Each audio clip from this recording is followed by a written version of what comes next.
Empezamos nuevo bloque y empezamos nuevo tema. Hemos terminado con la biología por este año y ahora pasamos a la geología. Empezamos con la unidad 8 estudiando los procesos geológicos internos y en este primer vídeo vamos a hablar del relieve y de los procesos geológicos, tanto internos como externos. Vamos a situarnos para después poder entrar más en detalle. Vamos allá. Bien, el relieve y su evolución. Para hablar del relieve, lo primero que tendremos que hacer es definirlo. ¿Y cómo definimos el relieve? Vamos a ver un ejemplo. Aquí tenemos una imagen de un lugar donde hay una montaña, una cordillera, una sierra, hay un valle por donde pasa un río, hay una colina, hay una llanura, una depresión, hay una meseta. Todas estas formas que tenemos nombradas en la imagen forman el relieve. El conjunto de estas formas es el relieve. El relieve es el conjunto de formas observables en la superficie terrestre. Pero si nos fijamos bien en la imagen hay más cosas. Hay vegetación, hay campos de cultivo, hay dos pueblecitos. Hay seres vivos y hay acción humana. Y como resultado de esa interacción entre los seres vivos y la acción humana con el relieve, lo que obtenemos es lo que llamamos paisaje. Paisaje es el reflejo visual de la interacción del relieve, los seres vivos y la acción humana. Cuando decimos reflejo visual, nos estamos refiriendo a una imagen, en un momento exacto de una zona concreta. El paisaje es la interacción entre el relieve y los seres vivos, incluidos nosotros, de un territorio que podemos ver en ese momento, lo que nos abarca la vista, y en ese momento concreto. Hay muchos tipos de paisaje y en este caso estaríamos hablando de un paisaje rural. Importante diferenciar relieve de paisaje. Quedarnos que el relieve es el conjunto de las formas que tiene en esa parte la superficie de la Tierra. Cómo está modelada la superficie de la Tierra. Eso es el relieve. Seguimos. El relieve, como hemos dicho, es esas formas de la superficie terrestre. Por tanto, está en la geosfera. Acordaros, la geosfera, la parte inerte del planeta, desde la superficie terrestre hasta el centro de la Tierra, dividida en corteza, manto y núcleo, como veis aquí. Y el relieve se desarrolla en la corteza, pero se desarrolla en toda la corteza, tanto en la oceánica como en la continental. Vamos a refrescar un poquito estos conceptos. La corteza se divide en corteza continental y oceánica. La continental es más ligera, es menos densa, pero tiene un mayor grosor. Va desde los 70 kilómetros en las partes más profundas, desde las cimas de las montañas hasta el final de la corteza, hasta los 10 kilómetros en las partes más finitas, que coinciden con la plataforma continental. Y luego tenemos la corteza oceánica, que es más densa, pero tiene un espesor menor. Va desde los 10 kilómetros hasta aproximadamente los 6. Hay puntos en los que la corteza oceánica es muy finita, 6 kilómetros. Imaginaros. Pero bueno, volviendo al relieve, lo importante es que sepáis que se desarrolla en la corteza, tanto la continental como la oceánica. Acordaros de esto, hemos hablado de montañas, hemos hablado de valles, hemos hablado de depresiones. Son formas que no solo se dan en la superficie de la Tierra, también se dan en los fondos oceánicos. En los fondos oceánicos hay cordilleras, en los fondos oceánicos hay simas, hay formas, también está modelado. Pero la corteza no es continua. No tenemos que pensar en que toda la Tierra está cubierta por una sola capa rígida, no. Está dividida en placas. Placas que algunas son solo situadas en los océanos, otras incluyen océanos y continentes, y estas placas interactúan entre ellas. Tienen zonas de contacto. Pueden ser contactos en zonas de costa, en zonas de interior, entre dos placas que estén en contacto justo por una parte donde en las dos nos encontramos continentes, o en el fondo del mar. Hay placas que se encuentran en el fondo del mar y esto tiene mucha importancia, como veremos más adelante. El relieve es dinámico, el relieve cambia. Las formas que vemos del relieve no han estado siempre y han sido siempre iguales. Va variando. Puede cambiar de forma rápida, repentina, violenta, de forma lenta y gradual. Vamos a ver esos cambios. Los cambios rápidos, los que percibimos en el momento, como las erupciones volcánicas, los terremotos o los movimientos de ladera. Vamos a ver un ejemplo que incluye un poquito todo esto. Hace unos años, no muchos, no llega a 2 años, a finales de 2018, el Anak Krakatoa es un volcán que sus raíces están en el fondo marino y es tan alto que surge sobre el océano formando una isla. Está en Indonesia. Y a finales del 2018 ese volcán entró en erupción. En solo menos de 2 semanas cambió completamente su apariencia. Pasó de ser así, como lo veis en esta imagen, a ser así. Perdió casi 2/3 de su superficie. Pasó de medir unos 340 metros de altura a medir 110. Se produjo, debido a la explosión, un deslizamiento de tierra. El volcán perdió volumen, esos materiales que forman el volcán con la explosión del volcán se desprendieron, cayeron hacia el mar y esa caída originó un tsunami que llegó a producir olas de más de 6 metros en las islas de alrededor.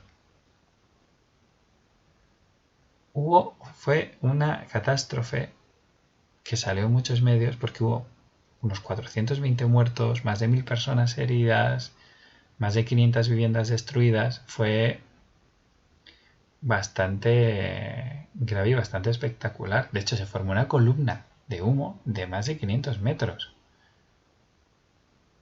Claro, el relieve de toda la zona afectada cambió, y cambió en cuestión de días. Es que en el propio momento en el que el volcán tiene la erupción y estalla y hace que todo se produce ese deslizamiento de tierra, cambia completamente el aspecto del relieve de esa zona. Se entiende muy bien, ¿verdad? Este tipo de cambios rápidos. Pero los cambios del relieve también pueden ser lentos, tanto que para nosotros no sean perceptibles. Las montañas que nos rodean, la Sierra de Madrid, por ejemplo, ya estaba ahí cuando nosotros llegamos aquí. Cuando nosotros nos vayamos, ahí seguirá. Pero es que estos cambios pueden llegar a durar millones de años.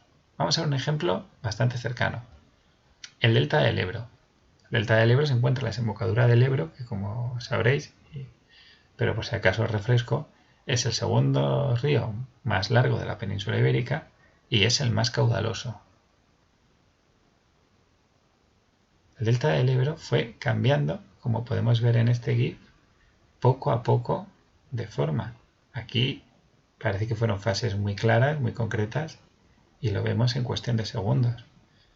Pero de la primera imagen, cuando empiezan los primeros depósitos, a la última, con la forma actual, todo ese saliente con los dos lóbulos, el superior más corto, el inferior más largo, en el que ya todo es terreno y solo queda por en medio el río sin abrirse riachuelos y otros caminos, estamos hablando desde el año 4000 a.C., en el que se basa la primera imagen, hasta finales del siglo XX. Y todo este cambio se produjo por la sedimentación de los materiales que fue arrastrando el río.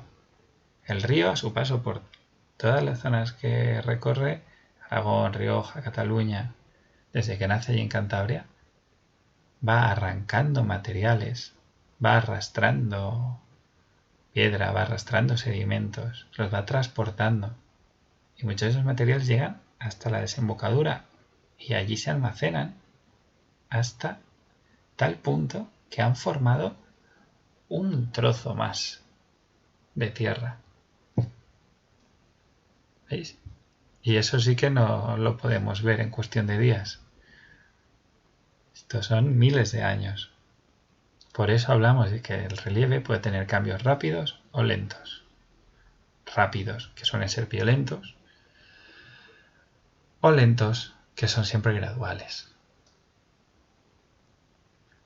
Vamos ahora con la segunda parte de este vídeo, que son los procesos geológicos, tanto internos como externos. Vamos a definir qué son los procesos geológicos, a qué se deben, dónde ocurren. Que sean internos o externos ya nos puede hacer una idea de que estamos hablando de que se produzcan desde dentro o desde fuera de la Tierra. ¿Vale? Es muy importante entender que el relieve es dinámico, que el relieve tiene cambios, como hemos visto. Pero si el relieve es dinámico y tiene cambios, es porque las capas de la Tierra son dinámicas. Están cambiando continuamente y para que haya cambios, para que todo esto se genere, ¿qué necesitamos? Esto seguro que lo sabéis de física. Necesitamos energía.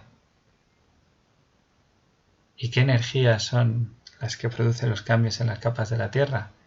Básicamente son tres. El calor interno de la Tierra, la gravedad y la energía solar. En el caso del calor interno de la Tierra, impulsa los procesos geológicos internos, afecta a la geosfera, hace que las placas tectónicas se muevan. Ahora veremos con más detalle cómo. Y claro, esto produce que haya movimientos de continentes, que se formen océanos y cordilleras, volcanes, terremotos. Son cambios constructivos. ¿Por qué? Porque generan relieve, le dan forma, hace que haya relieve. Un ejemplo clarísimo es la formación de los continentes, desde Pangea hasta la distribución actual. En cambio, la gravedad y la energía solar impulsan las dinámicas atmosféricas y de la hidrosfera. Esto produce una serie variada de efectos como la erosión, el transporte, la sedimentación, la diagénesis, que es la formación de rocas sedimentarias. ¿Y esto cómo se manifiesta? En las formas del relieve. Son procesos destructivos. ¿Por qué decimos que son destructivos? Porque los procesos internos, es decir, los de la geosfera, los que se alimentan del calor interno de la Tierra, genera los procesos externos, los que se deben a la gravedad de la energía solar, los derivados de la dinámica de la atmósfera y la hidrosfera, lo modela, y lo modela a base de ir rompiendo, de ir erosionando, de ir cambiando de sitio los trozos. Y obtenemos pues paisajes como el que hemos visto al principio, donde tenemos todas esas formas del relieve, la cordillera, la montaña, la colina, la depresión, la meseta. Vale. Vamos a ir a ver un poquito con más detalle las dos vertientes. El calor interno de la Tierra, que es el motor de los procesos geológicos internos. Bien, ¿recordáis de dónde viene el calor interno de la Tierra? Este calor viene todavía de cuando se formó la Tierra. Cuando la Tierra era todavía una masa ardiente, informe, rocosa, a muchísima temperatura, con un vulcanismo altísimo, fue perdiendo una cantidad de calor hasta que, por una serie de procesos, se convirtió en un planeta habitable. Pero en su interior se sigue manteniendo ese calor y ese calor es fundamental para que sea el planeta que es y para que se produzca este tipo de fenómenos que dan lugar al relieve. Al calor interno de la Tierra le llamamos energía geotérmica. Y como ya hemos dicho, su origen está en la formación de la Tierra. Y también en las radiaciones nucleares. Ese calor que se mantiene dentro se mantiene y se manifiesta por las radiaciones del núcleo. Esto hace que haya un gradiente geotérmico. ¿Qué es un gradiente geotérmico? Pues un gradiente es una diferencia de algo. En este caso geotérmico, o sea, de temperatura relacionado con las capas de la Tierra. ¿Cómo se manifiesta? Aquí lo tenemos en esta gráfica. Vamos a verlo con detalle. Aquí tenemos cómo varía la temperatura de la Tierra según nos vamos acercando al centro de la Tierra. En esta primera bandita gris más estrecha coincidirá con la corteza. La que es así como un rosa poquito oscuro sería el manto. Luego tendríamos en dos tipos de marrón, el marrón oscuro el núcleo externo y en clarito el núcleo interno. Este gradiente no es constante. Este aumento de temperatura con respecto a la profundidad varía. Es mucho mayor en la corteza o en el manto que en el núcleo, especialmente en el núcleo interno, donde es casi constante. Si fuera constante, si este gradiente fuera constante, si este cambio fuera constante, la gráfica sería una diagonal. Pero vemos que no lo es, que es una curva, que en el primer segmento, la parte gris, que es la corteza, es mucho más pronunciada. En pocos metros cambia mucho la temperatura, como unos 30 grados por cada kilómetro que nos adentramos en la Tierra. Fijaros ya qué horno solo si nos metemos unos pocos kilómetros. Este gradiente tiene efectos, dos muy claros, que son fundamentales para que se forme el relieve y se modifique. Por una parte, el calor del manto profundo hace que los materiales que hay allí se vuelvan menos densos. ¿Y qué pasa cuando esos materiales son menos densos? Que suben. Pensar que la geosfera, esto es muy importante, la geosfera se distribuye por densidad, de menos denso arriba a más denso en el núcleo. Así es que cuando los materiales, por este calor, pierden consistencia y se hacen menos densos, ascienden. De tal manera que los materiales cuando están calientes suben. Pero al subir, está en una zona de menos temperatura y se enfrían. Y entonces pasan a ser más densos. Y en ese momento vuelven a descender. Además, los materiales calientes que suben están empujando a los que están más fríos a que se vayan para abajo, porque son más densos. Suben y bajan. Suben los calientes, descienden los enfriados. Se está generando un movimiento, unas corrientes que se llaman corrientes de convección. Y ese movimiento, esas corrientes, lo que generan es que la corteza se deforme. Es que, por ejemplo, se formen montañas, o que se rompa, o que, como vemos aquí en la parte del centro, dos bordes de dos placas que estaban uno enfrente de otro, uno ha pasado a estar por debajo del otro, por acción de estos movimientos. Si queréis simular estas corrientes de convección en vuestra casa es muy fácil.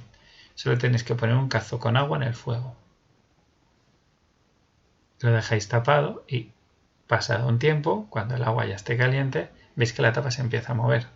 Se empieza a mover porque se genera vapor que lo empuja y ese vapor sube y todo el agua del cazo acaba caliente. ¿Por qué? Porque el agua se empieza a calentar abajo y esa agua caliente sube y empuja el agua fría abajo, que también se calienta y sube, y el agua de arriba que estaba empezando a enfriarse vuelve para abajo y se forma una corriente de convección. Pues eso es lo que está ocurriendo en el manto Y eso es lo que hace que la corteza cambie su aspecto y se generen esos relieves.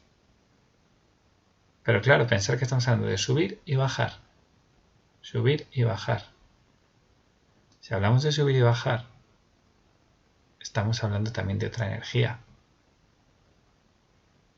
Hemos dicho que la gravedad y la energía solar impulsan las dinámicas de la atmósfera y la hidrosfera, pero la gravedad también participa en los procesos internos, porque participa en las corrientes de convección, porque si los materiales más densos bajan, se ven atraídos hacia el núcleo por el efecto de la gravedad.